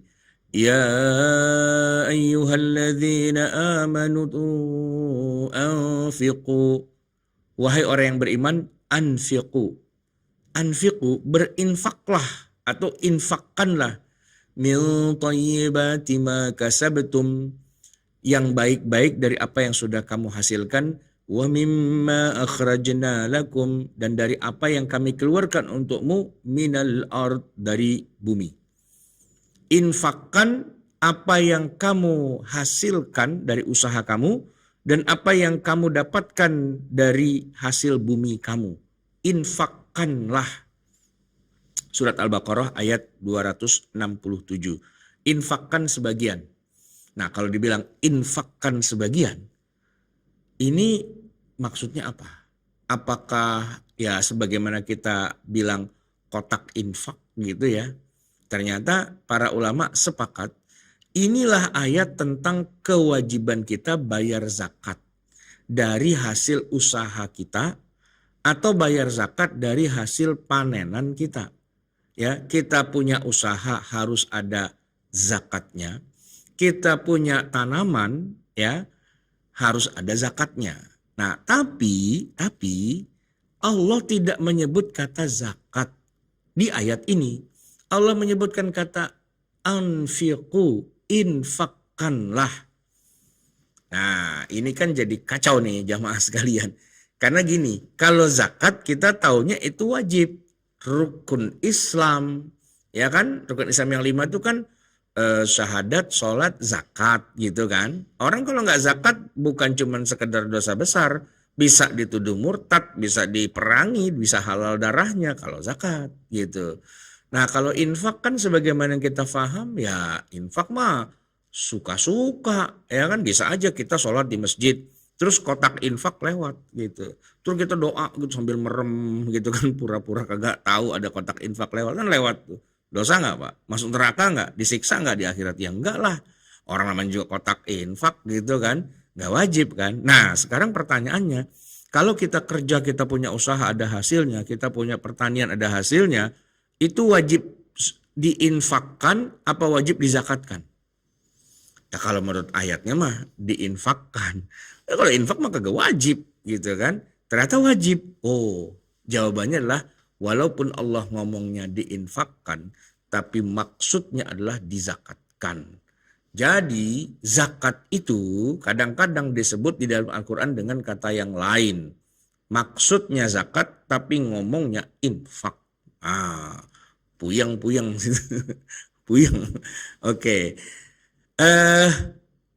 Ini dia nih. Ini juga cocok nih. Surat At-Taubah ayat 34. وَالَّذِينَ يَكْنِزُونَ الذَّهَبَ وَالْفِضَّةَ وَلَا يُنْفِقُونَهَا فِي سَبِيلِ اللَّهِ فَبَشِّرْهُمْ بِعَذَابٍ أَلِيمٍ. Dan orang-orang yang menyimpan emas, menimbun emas, wal fiddah dan perak, wala yunfiqunaha, dan tidak menginfakkannya pada jalan Allah. Saya tanya, Orang nyimpan emas memenuhi nisab haul, emas atau perak, itu wajib infak apa wajib zakat? Ya wajib zakat kan? Iya. Tapi di sini kenapa Allah ngomongnya infak? Wala yunfiqunaha fi sabilillah. Ini yang benar yang mana? Kalau dibilang itu hartamu banyak tuh, apa emasnya sudah lebih dari 85 gram, sudah 1 tahun, sudah 1 haul, harusnya dikeluarkan dong itu apa? Infak apa zakat? Zakat. Enggak, orang ayatnya bilang infak kok. Tuh ayatnya. Wala yunfiqunaha. Iya sih, tapi maksudnya itu zakat sebenarnya. Nah kan susah itu ya kan. Ada orang yang secara tekstual memaknainya itu infak. Kalau infak mah suka-suka, mau ngasih boleh, mau enggak apa-apa, namanya juga infak. Tapi kalau yang namanya zakat, itu rukun Islam, enggak bisa enggak, ya kan? Meski menggunakan kata infak, namun yang dimaksud dalam kedua ayat di atas tidak lain adalah zakat. Baik, sekarang ini yang paling seru, sedekah. Ini kan dalam bahasa kita, Pak. Sedekah itu kan ya istilahnya ala kadarnya, semampunya gitu, dan ya kalau lagi ada rezeki sedekah gitu kan. Maka dalam bahasa Indonesia itu ada istilah sedekahan. Wah, ada makan-makan nih, ada apa nih? Lagi orang ada sedekahan gitu kan, sedekah. Nah, jamaah sekalian, kita pasti tahu bahwa yang namanya sedekah itu tidak sama dengan zakat, ya kan? Zakat adalah zakat, sedekah adalah sedekah, ya kan? Dua hal yang berbeda. Tapi, nah di Al-Quran Allah bicara tentang zakat sebenarnya, tapi Allah menyebutnya dengan sedekah. Tuh ayatnya. A'udzubillahi minasyaitonirrajim. Innamas sadaqatu lil fuqara'i wal masakin wal 'amilina 'alaiha wal mu'allafati qulubuhum. Innamas sadaqatu, sesungguhnya sedekah-sedekah itu. Wah, kacau nih Pak. Sedekah-sedekah itu. Sedekah Pak Allah nyebutnya, bukan zakat. Tapi kita tahu ayat ini adalah ayat yang menyebutkan 8 asnaf zakat. Sungguhnya zakat itu kan buat fuqara, masakin, amilin, mu'allaf. Ya, kemudian riqab, membebaskan budak, gharimin, orang yang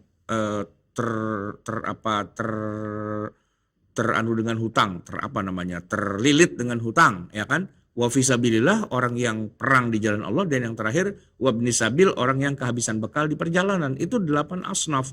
Terkenal, semua orang tahu 8 asnaf. Zakat tuh harus diberikan kepada 8 asnaf kan? Mana dalilnya? Ini ayatnya gitu. Ternyata begitu kita baca, lah kok bukan zakat sih? Tapi kok sedekah? Harusnya kan bunyinya ayatnya cuma gitu ya. Innamaz zakatu lil fuqara'i wal masakin. Ternyata enggak. Innamas sadaqatu lil fuqara' wal masakin. Sungguhnya sedekah-sedekah itu. Lah ini sedekah apa zakat sih? Gitu ya. Secara teksnya itu tertulisnya sedekah.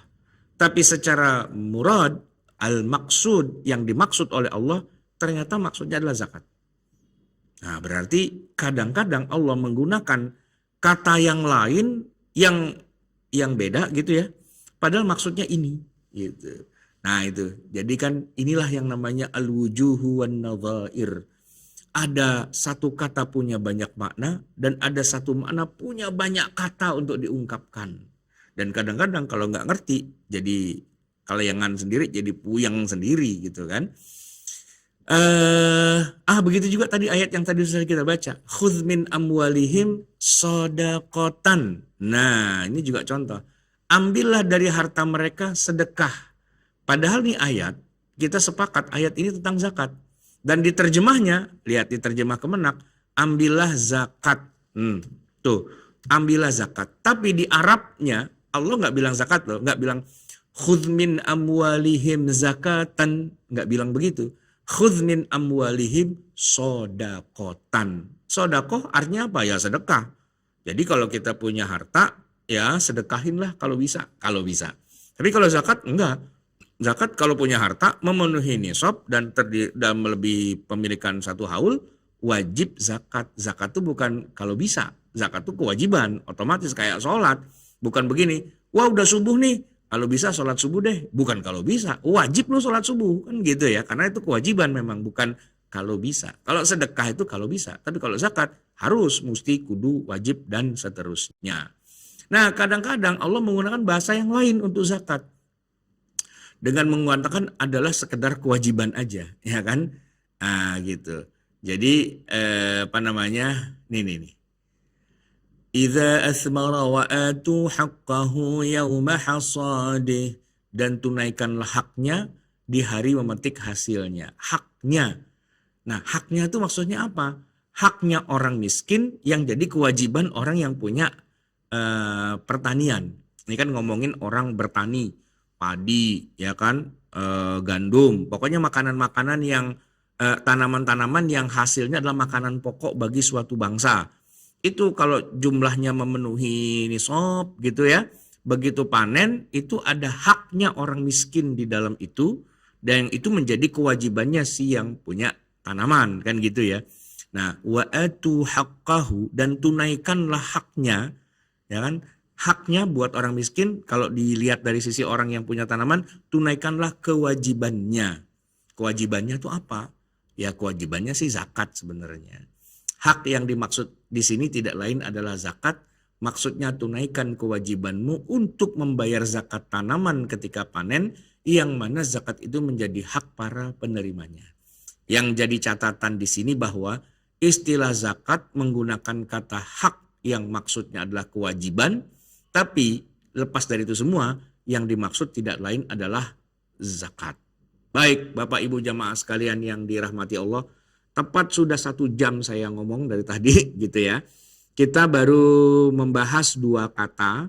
Yang pertama adalah sholat, yang kedua adalah zakat, di mana kata sholat dan kata zakat dalam Al-Quran kadang-kadang punya banyak makna yang berbeda-beda, yang kemudian kita harus bisa memahaminya sesuai dengan konteksnya, dan ilmu sumber pengetahuannya ada di dalam kitab-kitab tafsir. Nah, oleh karena itu saya ungkapkan di sini sebenarnya untuk mengajak Bapak Ibu sekalian, ayo baca tafsir, ayo belajar ilmu tafsir, ayo kenali ayat Al-Quran ini sebagaimana Rasulullah mengajarkannya pada kita. Bukan dikarang ya, bukan dipikir-pikirin sendiri, tapi ada rujukannya. Yang bilang itu siapa? Yang bilang ya Rasulullah gitu kan. Nah, semoga kita semua bisa mendapatkan tambahan ilmu pengetahuan ya, mendapatkan ilmu yang diberkahi oleh Allah Subhanahu wa taala. Saya mungkin akan cukupkan di sini karena ini masih panjang. Mungkin kita akan jadikan untuk agenda pada pertemuan berikutnya lagi, masih ada zikir ya kan. Kata zikir itu dalam Al-Qur'an punya banyak makna ya kan. Ini kan salat tadi sudah, zakat sudah. Nah, masih ada zikir ya kan. Kemudian masih ada zikir ada 18. Ada doa, dalam Al-Qur'an ada kata doa yang punya makna ada 6. Ada fitnah di dalam Al-Qur'an yang punya makna sampai 14 macam makna fitnah. Kemudian ada kata ruh ya kan, yang punya 7 makna yang berbeda. Ada kata rahmat yang punya makna sampai 12, dan terakhir ada makna qadha, ada kata qadha yang punya makna sampai 7. Ini kalau kita terusin sampai asar nggak selesai nih Bapak Ibu sekalian. Jadi ya kita hemat saja sampai di sini, nanti kita akan teruskan pada pertemuan yang berikutnya. Kita masih punya utang gitu ya, yaitu tentang makna dari kata zikir ya. Tadi kita sudah ngomongin sholat dan zakat, nanti kita akan ngomongin zikir, doa, fitnah, ruh, rahmat, dan qadha. Yang masing-masingnya punya makna yang berbeda-beda, nanti kita akan bongkar satu persatu ayatnya kayak gimana. Baik, jamaah sekalian yang dirahmati Allah, saya akan kembalikan lagi mikrofon ini kepada pimpinan acara. Silakan diteruskan dengan dialog dan tanya jawabnya. Wassalamualaikum warahmatullahi wabarakatuh.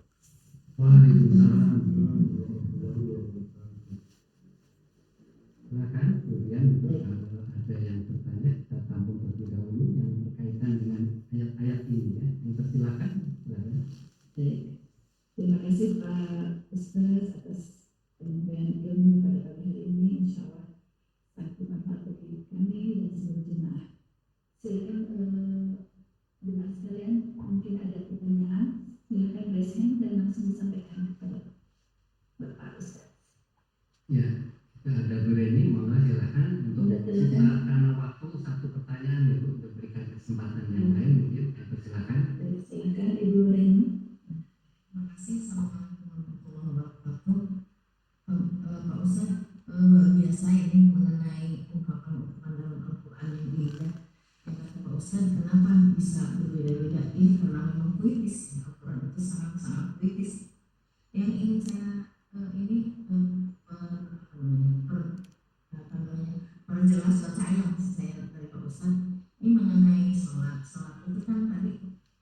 sholawat, doa, rahmat, dan sebagainya.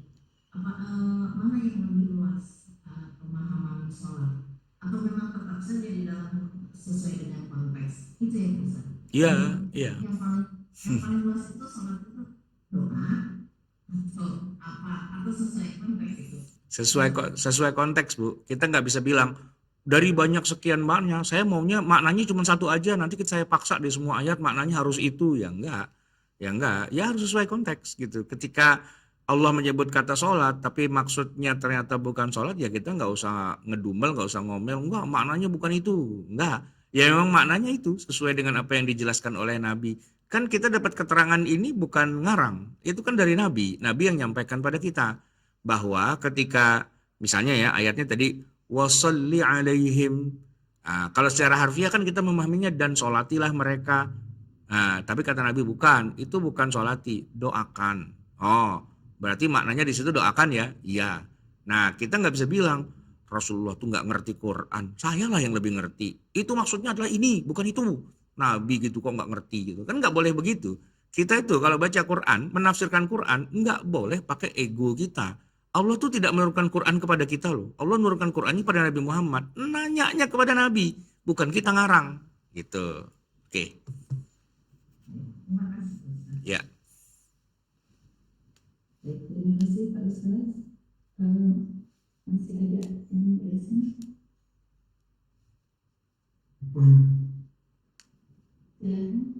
Izin masih diberi kesempatan Pak Ustaz. Ya, silakan. Silakan Pak Dr. Edi. Ya, syukur Ustaz. Alhamdulillah pencerahannya luar biasa Ustaz.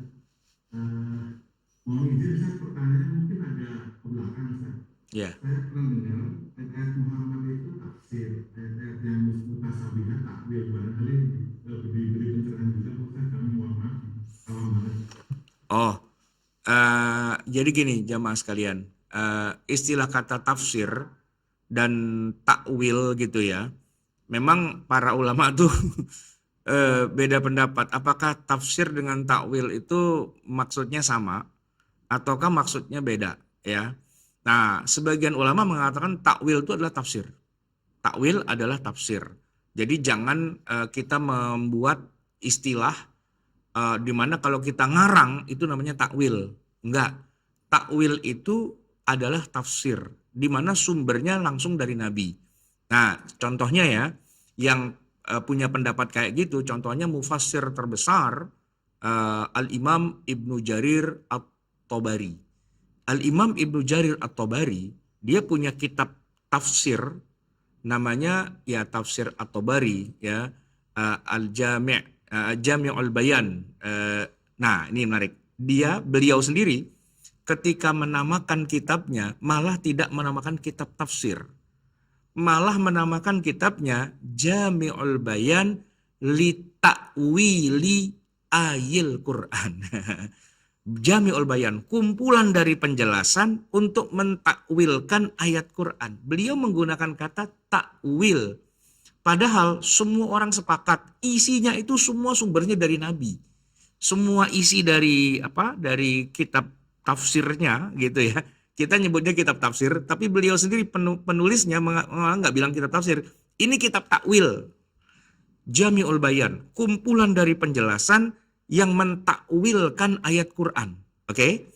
Nah, beliau yang menamakan itu, tapi kalau kita bedah isinya, ya semuanya sumbernya dari Rasulullah.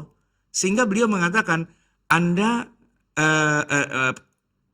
mau mengatakan kitab saya ini tafsir, terserah. Tapi saya menamakannya takwil. Dan yang saya maksud dengan takwil adalah penjelasannya Rasulullah. Nah gitu. Jadi ini kan cuma masalah semantik aja. Kalau kita orang Indonesia, kita membedakan tafsir dengan takwil gitu ya. Tapi beliau sebagai imam terbesar dalam ilmu tafsir, karyanya itu diakui semua orang gitu ya. Nah justru beliau menamakan kitabnya adalah kitab takwil. Nah, kok takwil sih? Takwil bukannya ngarang. Enggak. Takwil itu apa yang dijelaskan oleh Nabi. Gitu kata beliau. Oke ya. Nah, berarti ini dikotomi antara tafsir dan takwil ini gimana? Nah, ada pendapat yang kayak Imam Ibnu Jarir At-Tabari yang mengatakan takwil itu ya tafsir sebenarnya. Dibilang, cuman istilahnya ngetop apa enggak gitu. Kayak gini. Orang Indonesia itu tidak pernah mengerjakan sholat fajar. Tidak pernah. Ya. Orang Indonesia sholatnya sholat subuh. Tidak sholat fajar. Sementara orang Saudi, orang Saudi tidak pernah sholat subuh. Kenapa? Karena orang Saudi sholatnya sholat fajar. Loh, kok bisa beda? Enggak. Mereka menyebut subuh itu dengan fajar. Sementara kita menyebutnya dengan subuh.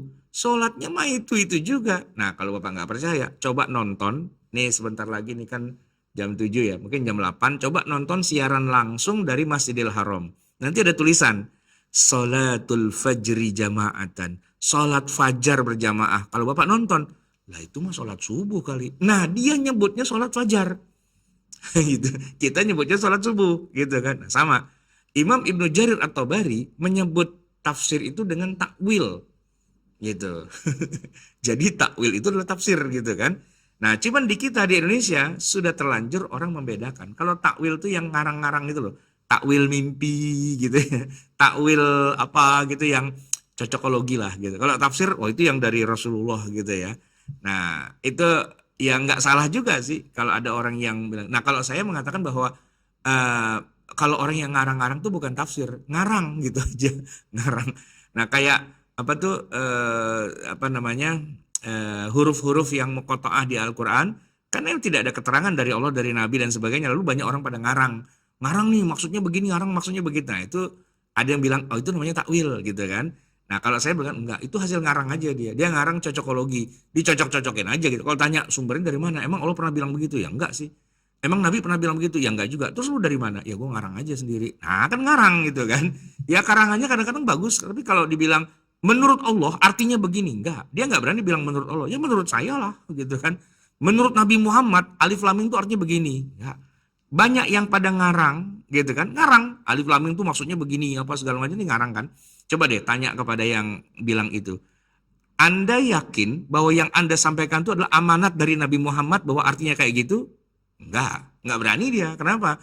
Bukan sih, Nabi enggak pernah ngomong gitu. Nah iya, terus dari mana? Ya saya ngarang aja. Akan ngarang sebenarnya gitu. Nah, ngarang itu buat sebagian orang disebut dengan istilah takwil. Oke. Terima kasih, Pak. Ya. Terima kasih Pak Ustaz. Masih ada penanya yang lain Pak Ustaz? Saya kemudian Silakan Pak Asrul dulu ya. Silakan Pak Asrul. ya terima kasih kemudian Assalamualaikum warahmatullahi wabarakatuh. Ya, waalaikumsalam Pak Sril.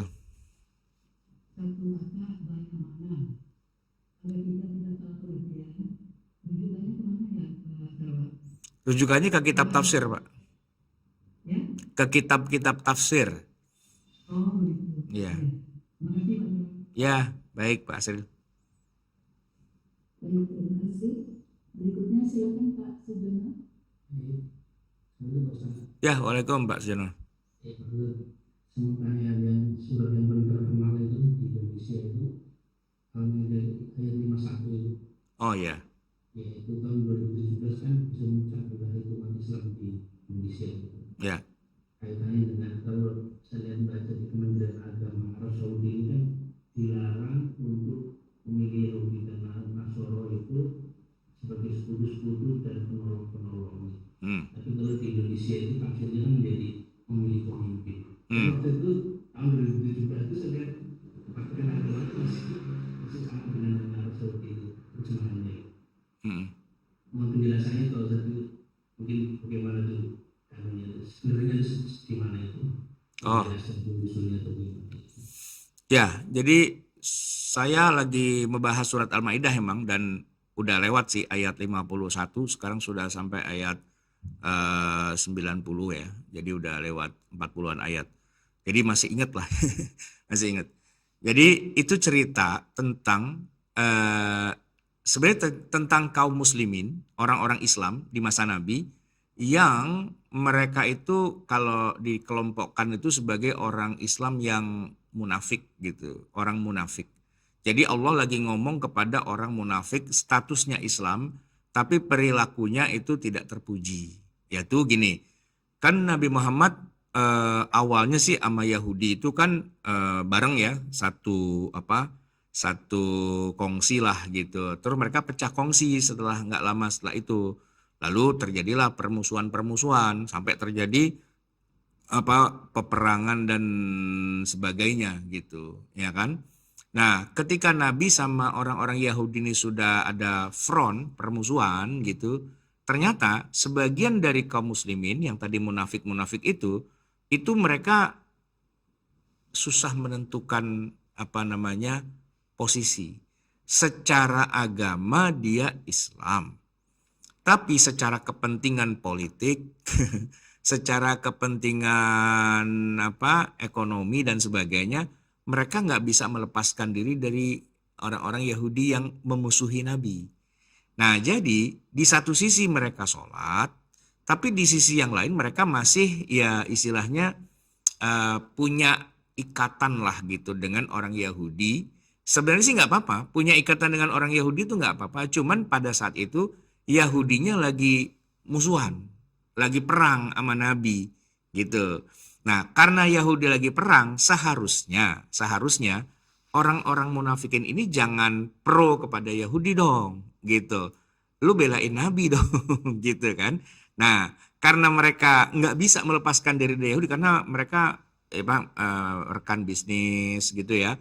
Mungkin ada yang masih saudaraan, masih ada yang ya ada ikatan apalah gitu, kekeluargaan gitu ya, atau perjanjian. Memang Aus dan Khazraj itu mereka memang punya ikatan kekuatan batin gitu sama Yahudi Bani Qainuqa, Bani Nadir, Bani Quraidah. Memang mereka udah punya ikatan yang sangat kuat itu. Cuman dipisahkan oleh iman. Nah, gitu. Nah, yang orang Madinahnya, yang Aus dan Khazrajnya masuk Islam, yang Yahudinya tidak masuk Islam. Nah, Nabi dengan Yahudi perang, gedebak-gedebuk. Nah, mereka ini ada di tengah-tengah, gitu kan. Nah, ketika itulah turun ayat Al-Maidah ayat 51, ya kan? Janganlah kamu jadikan orang-orang Yahudi dan Nasrani itu sebagai aulia. Aulia di situ artinya bukan pemimpin sih ya, bukan gubernur DKI, bukan. Tapi orang yang lebih kamu berikan loyalitas. Lu Islam, loyalitasmu kepada Nabi dong. Jangan loyalitasnya kepada Yahudi. Jangan jadi pengkhianat, jangan jadi kerikil dalam sepatu. Kalian itu wahai orang-orang munafikin. Itu ceritanya itu sebenarnya kalau di masa Nabi, ya kan? Nah, maka kalau kita baca terjemahan namanya juga terjemah kan? Terserah aulia mau diterjemahin jadi apa, terserah penerjemahnya. Tapi makanya saya tidak terfokus pada terjemahan depak. Terjemahan siapa? Enggak, karena terjemahan itu enggak bisa memberikan sesuatu. Coba masuk ke dalam kitab tafsir ini dan kita menyelam di dalamnya, apa situasinya pada saat itu yang harus kita ketahui pada saat itu. Oh, ternyata situasinya ini orang munafikin tidak bisa menentukan sikap mendukung siapa. Di satu sisi dia masuk Islam. Harusnya dia pro pada Nabi, dukunglah semua kebijakan Nabi. Tapi dia nggak bisa menyatakan diri untuk musuhan sama Yahudi. Kenapa? Karena bisnisnya bareng sama Yahudi. Apa-apanya bareng, masih keluarga, masih ada hubungan, ya katakanlah persaudaraan, perjanjian ini itu dan sebagainya. Jadi kadang-kadang Nabi punya kebijakan malah ditentang sama orang Islam sendiri. Yang penentangannya ini malah pro kepada Yahudi. Nah, di situ Allah tegur mereka, jangan gitu loh. Ya kan? Islam se-Islam pro-nya sama Yahudi. Nabinya malah dikritik gitu. bukannya pro sama Nabi, belain Nabi malah belain musuhnya Nabi gitu. Nah, itu yang kacaunya di situ. Urusan tahun 2017 ya namanya juga cocokologi ya. Orang cari-cari aja ayatnya. Terus yang diributkan terjemahan Depaknya. Wah, Depaknya kacau nih katanya dulu begini ya. Terjemahan Depak emang berubah sih, memang berubah. Kalau yang 2019, 2 tahun setelah itu terjemahannya menjadi ya janganlah kamu memberikan loyalitas kepada orang Yahudi. Kalau yang dulu-dulu ya memang terjemahannya janganlah kamu angkat orang Yahudi jadi pemimpin. Itu orang Nasrani jadi pemimpin gitu. Ya di mana di Buya Hamka ya. Tapi memang selalu berbeda sih terjemahan itu. Tinggal kita mau ngeributkan terjemahannya atau kita mau tahu situasi yang sesungguhnya di masa Nabi. Kalau di masa Nabi sih nggak pernah ada kondisi di mana umat Islam suruh milih gubernur yang satu Kristen yang satu Islam. Nggak ada kalau di masa Nabi. Enggak. Dan di Madinah itu Nabi sudah mutlak jadi pemimpin. Jadi orang-orang munafik tuh bukan lagi dalam posisi milih Nabi apa milih Yahudi. Enggak. Yang jadi pemimpinnya Nabi. Yahudinya jadi oposan, jadi oposisi. Nah, ini munafik dukung oposisi, bukan dukung yang yang sesungguhnya gitu. Yang sesungguhnya adalah Nabi Muhammad sebagai pemimpin. Oke, begitu Pak Sujono. Kalau kembali ke DKI, apakah itu kan ini kan kalau orang muslim yang milih non muslim itu diharam. Iya. Nah itu mungkin aja di merahnya itu. Jadi gini, Kak. Di DKI kan kurang ya. Ini itu bertentangan dengan itu juga sebelah itu. Iya, iya. Ya, jadi gini. Sebenarnya kan tergantung ya. Kalau kepemimpinan yang sifatnya sangat menentukan, apakah boleh gitu ya orang Islam memilih non-Muslim sebagai pemimpin di negerinya nah ini dia nih, yang kemudian akan merugikan kaum muslimin? Ya pastinya jawabannya tidak lah gitu.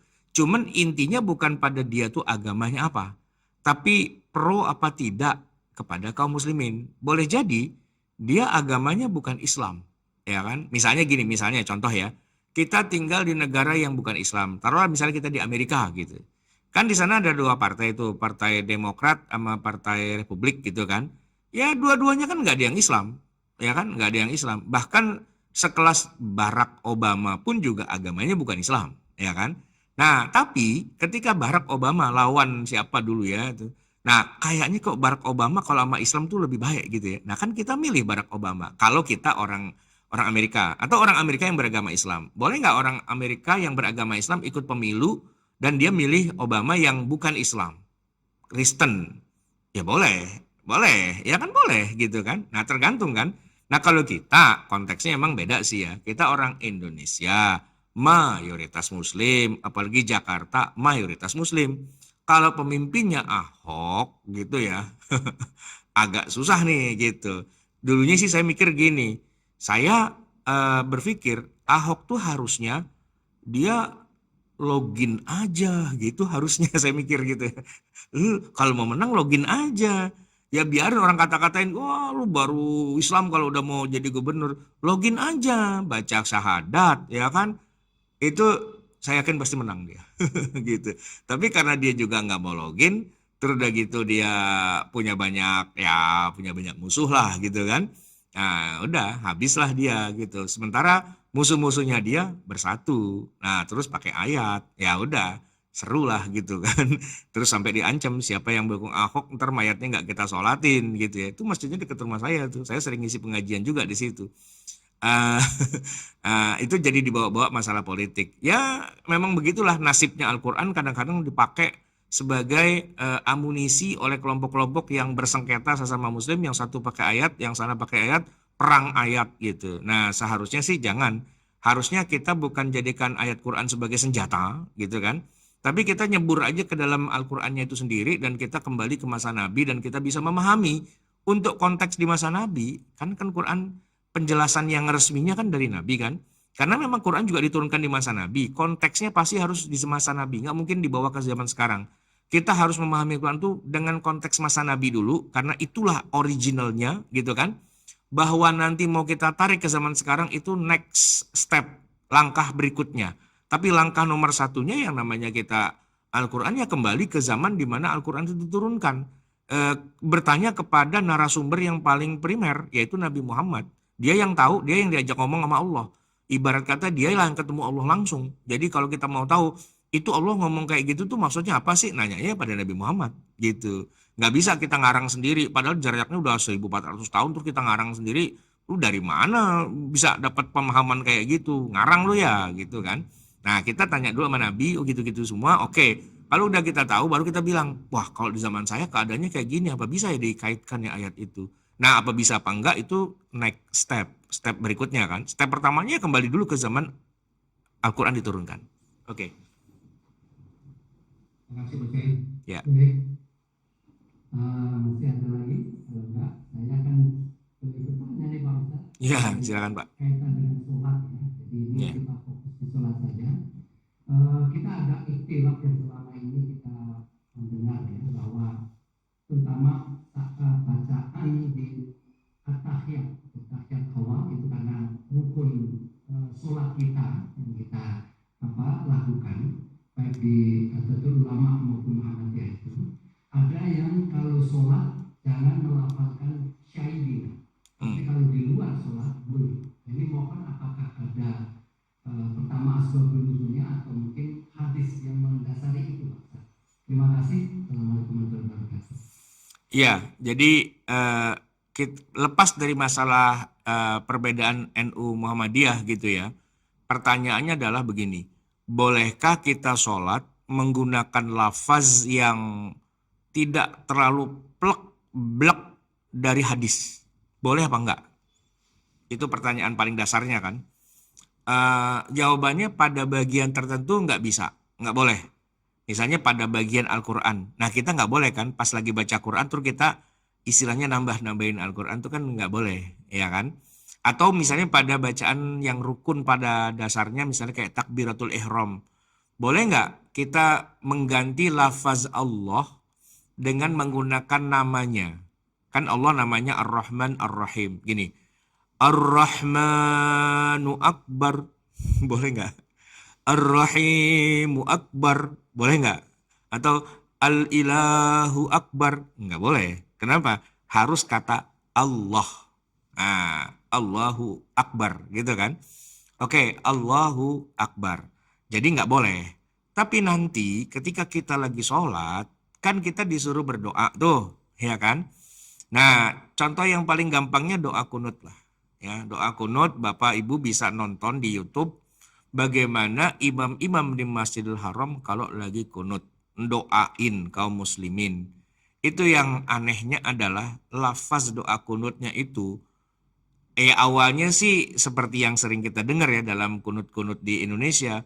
Allahumma hdina fiman hadait, amin, wa'afina fiman afait, amin. Tapi kalau kita kan di Indonesia pendek tuh ya. Sallallahu alaihi wasallam, Allahu Akbar gitu. Kalau dia enggak, cerita dulu nih, cerita tentang Palestina, cerita tentang Ukraina, cerita tentang macam-macam. Jadi itu kunut dunia dalam berita gitu ya. Ya tapi sih masih pakai bahasa Arab. Nah, sepakat seluruh ulama ketika pada lafaz doa boleh ngarang. Boleh nggak pakai yang dari aslinya. Boleh ditambahin. Aksiru ad-du'a. Perbanyaklah doa kamu. Perbanyak berarti ngarang kan? Ngarang, bukan dari Quran, bukan dari hadis. Ya ngarang aja. Cuman memang sepakat nih para ulama. Walaupun Anda ngarang, tapi harus pakai bahasa Arab. Nggak boleh pakai bahasa Indonesia. Maka imam Masjidil Haram curang juga dia. Itu kan pada bisa bahasa Arab. Jadi dia ngarang tuh. Ya kan sampai 20 menit loh itu kunutnya. Ngarang itu semua. Tapi boleh. Iya, kenapa? Karena di bagian-bagian yang boleh ditambahi dari bacaan Quran. Kalau Al-Quran dari bacaan sholat. Kalau Qurannya nggak boleh ditambahi. Ya kan? Bagian-bagian tertentu nggak boleh ditambahi. Tapi ada bagian-bagian yang boleh. Silahkan saja. Nah, doa atau sholawat, nah itu dibolehkan untuk tidak harus sama seperti itu. Misalnya kita di Indonesia tuh kan sholawat badar gitu ya. Kan sholawatnya jadi aneh-aneh gitu kan. Nah cuma kata sebagian ulama, tapi kalau sholawat di dalam sholat mah jangan ditambah-tambahin. Nanti jadi rusak ya kan. Masa kan sholat badar tuh kan sama bi ahlil badri ya Allah, salatullah, salamullah. Kita lagi tahiyat nih Pak. Asyhadu an la ilaha illallah wa asyhadu anna Muhammadar Rasulullah. Kan harusnya baca Allahumma sholli ala Muhammad. Kita baca salatullah, salamullah ala toha rasulillah. Nggak boleh lah ya, karena nambah-nambahin kan gitu, ya kan?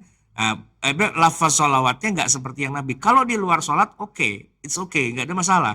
Tapi kalau dalam sholat nggak boleh. Jadi berubah jadi ala yasin habibillah. Itu kan sholat juga. Ya tapi nggak boleh sejauh itu. Nah gimana kalau cuma nambahin sayyidina? Itulah yang diributin sama NU Muhammadiyah. Karena Muhammadiyah anti sayyidina. Ya kan? Kalau NU kudu mesti wajib sayyidina. Nah itu sampai hari kiamat nggak akan selesai Pak. Nggak akan selesai gitu ya. Nah sehingga tetap jadi khilafiyah. Kalau orang NU tetap dia baca asyhadu an la ilaha illallah wa asyhadu anna Muhammadar Rasul. Allahumma sholli ala sayyidina Muhammad wa ala ali sayyidina Muhammad gitu. Bahkan yang salawat Ibrahimiyahnya kama shollaita ala sayyidina Ibrahim wa ala ali sayyidina Ibrahim dia tetap baca gitu kan. Nah, kalau yang Muhammadiyah enggak. kita bacanya langsung Allahumma sholli ala Muhammad wa ala ali Muhammad kama shallaita ala Ibrahim wa ala ali Ibrahim, nggak pakai sayyidina. Menjaga jangan sampai ntar dianggap ini nambah-nambahin gitu ya. Nah yang NU enggak lah, kalau cuma nambahin sayyidina doang cuma dikit nggak apa-apa gitu. Nah itu insya Allah sampai subuh nggak selesai itu perdebatannya ya, beda dari sononya begitu. Bapak jangan tanya saya pakai yang mana gitu ya. Kenapa? Ya karena kita nggak akan mengatakan sholatnya NU nggak sah, nggak. Kita juga akan mengatakan sholatnya Muhammadiyah nggak. Ya semuanya sholatnya pada sah gitu kan. Toh yang ditambahin cuma sayyidina doang. Kecuali begitu tahiyat langsung loncat-loncat. Kenapa? Ini kita sholawat nih langsung loncat-loncat gitu kan. Allah sholli ala Muhammad gitu kan. Nah itu nggak boleh yang teriak-teriak kayak gitu. Karena di luar dari konteks sholat kan gitu ya. Baik, itu barangkali ada lagi Pak. Baik, terima kasih, luar biasa, tidak terasa waktu berlalu. Namun pada kesempatan ini kami mencoba mensummary ya apa yang disampaikan oleh Pak Ustadz Ahmad Sabar yang luar biasa, dan ternyata isinya memang banyak ya Bapak Ibu yang dirahmati Allah. Pada pagi hari ini yang babnya adalah satu kata banyak makna, di mana di sini tadi dijelaskan bahwa satu kata dan satu makna itu di dalam Al-Quran ternyata banyak artinya. Yang pertama adalah arti yang berasal dari Al-Quran itu sendiri, yang kita kenal atau kalah, yang perlu dilakukan pendalaman di dalam pelajaran ini adalah supaya kita bisa memaknai dengan benar berdasarkan konteksnya. Yaitu kita perlu ada satu ilmu ya yang disepakati para ulama, yaitu al-wujud dan makna Nahdlatul ini yang perlu kita pelajari bersama.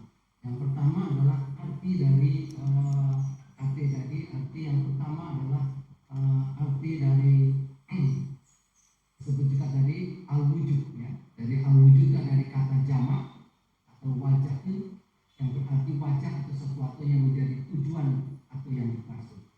Kemudian yang disebut dengan al-naboy adalah kata lawan daripada nabi tadi atau lawannya, yaitu yang berbentuk jamak, yaitu artinya di sini adalah kesamaan atau kesempurnaan dalam bentuk perilaku, perbuatan atau perkataan. Dari beberapa ayat di dalam Al-Quran ini ada beberapa yang artinya atau maknanya berbeda. Sholat sendiri ada 10 yang kita pelajari tadi. Yang pertama bahwa sholat itu arti adalah yang diartikan adalah sholat 5 waktu, dan itu ada berada di surat Al-Baqarah ayat 238. Kemudian juga bahwa sholat itu juga diartikan dimaknai adalah sholat Jumat, yaitu ada jelas di dalam surat Al-Jumu'ah. Namun juga ada makna sholat yang diartikan atau dimaksudkan bukan sholat 5 waktu tetapi sholat jenazah, yaitu yang ada di surat At-Taubah. Dan yang keempat juga memberikan bahwa arti dari sholat itu memberi keberkahan atau rahmat. Nah ini yang sering kita dalami, yang kita dekati atau kita sering lafalkan ya. Kemudian juga bahwa sholat juga ada yang berarti meminta ampunan. Nah ini yang supaya kita tidak terjadi kesalahan di dalam mentafsirkannya. Pertama tadi kalau yang yang sholat yang diartikan memberi keberkahan dan rahmat itu ada di surat Al-Ahzab ayat 56, sedangkan sholat yang diartikan meminta ampun yaitu ada di surat khususnya di sini disebutkan yang artinya meminta ampun itu, dan juga diartikan juga membaca sholat yang diartikan di sini adalah melimpahkan sholawat kepada Nabi Muhammad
Kemudian juga diartikan sholat itu adalah masjid.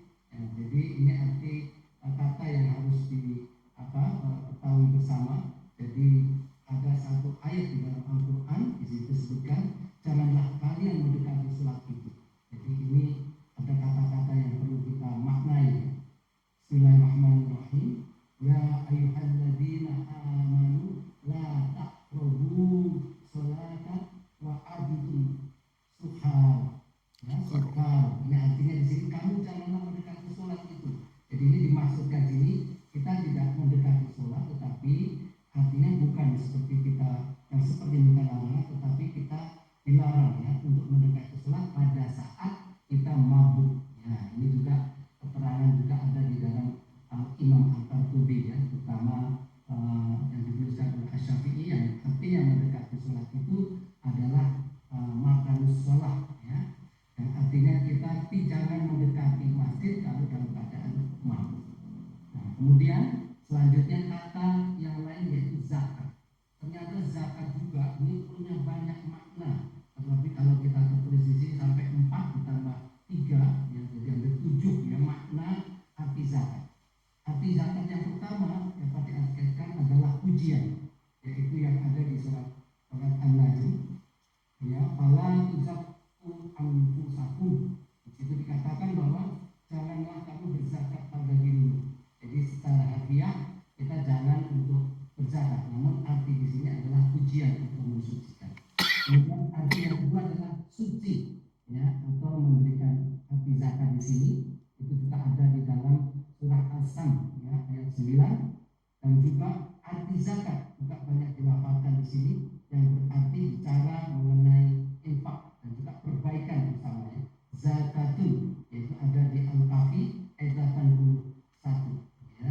Di situ diartikan bahwa dan kami menghendaki supaya Tuhan mereka mengganti bagi mereka dengan anak lain yang lebih baik sebagai perbaikan. Jadi ini mengatakan tidak zakatun itu bukan zakatan, itu bukan berarti zakat tapi perbaikan.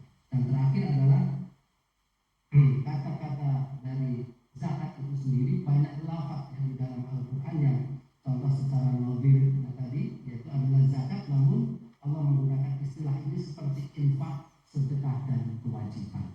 Jadi banyak juga yang ada di sana, terutama di surat Al-Baqarah ayat 267 dan pada surat At-Taubah 34. Dan itulah beberapa makna yang terkandung di dalam arti zakat tersebut. Itu Bapak Ibu yang disampaikan, dan mungkin selanjutnya karena masih banyak ya topik yang akan kita lanjutkan insya Allah minggu depan, yaitu diantaranya nanti zikir. Kata zikir itu juga ada 18, Masya Allah ini cukup banyak ya, baik itu zikir lisan, kemudian zikir hari, sampai kepada yang disebut dengan sholat asar, itu arti dari zikir juga.